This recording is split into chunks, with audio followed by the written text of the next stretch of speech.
Hello everyone, Mish here, and I'm a certified MBTI practitioner, and I'm here today to talk to you about ISFP. So an ISFP is your versatile supporter.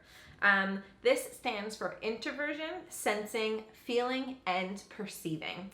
So an ISFP, when I read through an ISFP, I can't help but feel like they're a little bit of your modern day hippie almost, if you will. This type doesn't really like too much structure. They love to be free to do what they like.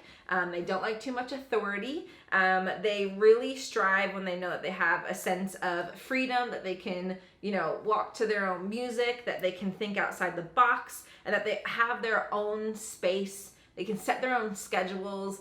So these are people that don't do well in a very routine structure. These are the type of people that you're probably not going to see excel somewhere like the army, right? Where it's like rules and rules and rules and rules. Not to say that you can't, but you're going to find that type of structure a lot more difficult than some of the other types will. So that's an ISFP at their best. Now we're going to talk a little bit about characteristics of an ISFP, how others may perceive you, and your potential areas for growth as an ISFP. So some of your characteristics that you're very trusting, kind, and considerate. Because you have that F in place, that's actually your most developed function. So people's feelings and emotions and how your decisions impact people are always at the forefront of your mind. You find your relationships to be very, very, very important to you. And now it might take you a little while to warm up with people because you still are an I. Once you create that friendship, that's going to be a very loyal, very devoted relationship. And you can be very expressive in your devotion to others in a very spontaneous way. So the way that you show love and appreciation might always seem kind of out of character and all over the place, but you just always want to make sure that people feel how much they're valued, which is a really special thing about an ISFP. You're seen to be very sensitive and gentle, so you're very attuned to how other people are feeling and what kind of support they might need in different situations.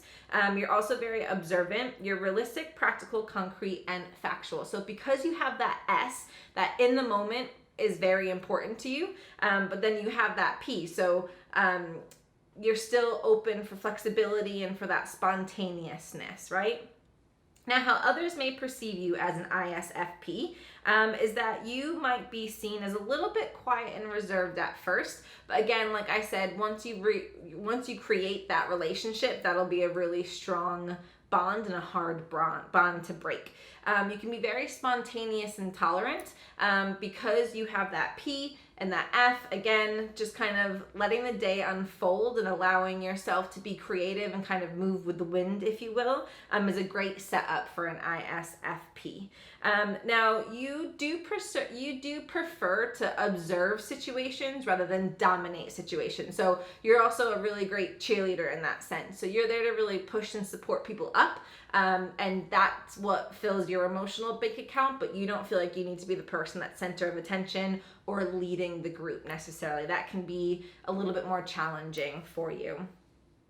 Now, potential areas for growth for an ISFP is what you need to make sure is that because you don't have that T function, so your third developed function is your intuition, and your fourth least developed function is going to be your thinking. So you do need to make sure that you take into consideration logical systems and that you do take a practical look at different situations when you're making a decision.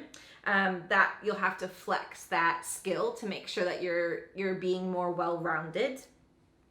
You also need to make sure that you're not always basing all your decisions purely on how it impacts people. So because you have the F and the P, what you need to be careful with is that you don't stop making decisions, that you put making decisions on the side because you're worried about how it's going to impact people. Yes, that's important, but you also do need to understand that making a decision and making it in a timely manner is important. And it is important to people because if you leave them not knowing what's going on, that could be more damaging than just telling them what that final decision is. So you do need to make sure that you keep that in mind.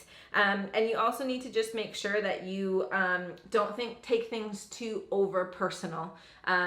or take things very personally. Again, with your mix of letters, ISFP, you'll be very much in the here and now. Your feelings are very present in the way that you work and make decisions.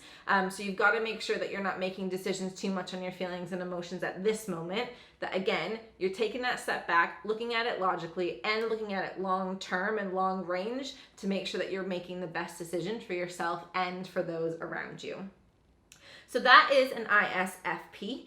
So you just want to make sure that you build a really nice relationships with those ISFPs, because once you're in their circle of friends, they'll be very loyal and devoted and one of your best cheerleaders. But take the time to get to know an ISFP. Because they are an introvert, it might take them a little bit more time to warm up. And that is your ISFP. I hope that allows you to understand this type a little bit more. And if you identify with an ISFP, I hope that allows you to kind of have some light bulb moments about why you might do things the way that you do. So please comment below and let me know what else you'd like to see. Otherwise, I'll see you soon. Bye.